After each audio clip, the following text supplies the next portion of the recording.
ഞാൻ ഇന്നലെ ഈ വീഡിയോ കണ്ടപ്പോൾ ഞാൻ കരുതിയത് ആക്ച്വൽ ക്രാഷ് ടെസ്റ്റ് ആണെന്നാണ്.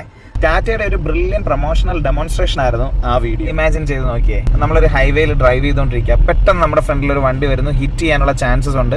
അവിടെ നമ്മുടെ കാറിന്റെ ADAS സേഫ്റ്റി ഫീച്ചേഴ്സ് ഒക്കെ വർക്ക് ചെയ്തിട്ട് ഓട്ടോ ബ്രേക്ക് ചെയ്യും. ആ ടെക്നോളജിയിൽ വണ്ടി ഒന്ന് സേഫായി എന്ന് ആശ്വസിച്ചിരിക്കുന്ന സമയത്തായിരിക്കും നമ്മുടെ വണ്ടിയുടെ പിറകിൽ വരുന്ന വണ്ടി നമുക്കിട്ട് വലിയൊരു ഇമ്പാക്റ്റ് വരുന്നത്.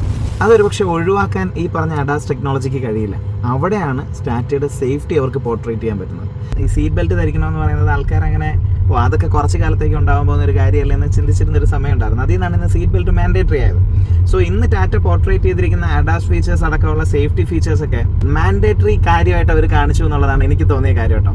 അതായത് ഇനിയുള്ള കാലത്ത് നമ്മളൊരു വണ്ടി എടുക്കുമ്പോൾ വണ്ടി നേരിട്ട് മറ്റൊരു വണ്ടിയെ പോയി ഹിറ്റ് ചെയ്ത് ഇമ്പാക്റ്റ് ഉണ്ടാക്കില്ല എന്നൊരു കോൺഫിഡൻസ് ബിൽഡ് ചെയ്യാൻ ആക്ച്വലി അവരിവിടെ ചെയ്തേക്കുന്നത്. സാൻഡ്വിച്ച് ക്രാഷ് ടെസ്റ്റ് എന്നുള്ള ടാറ്റ ചെയ്തൊരു പ്രൊമോഷണൽ ഡെമോൺസ്ട്രേഷനെ കുറിച്ച് നിങ്ങൾക്ക് എന്താ തോന്നുന്നത്?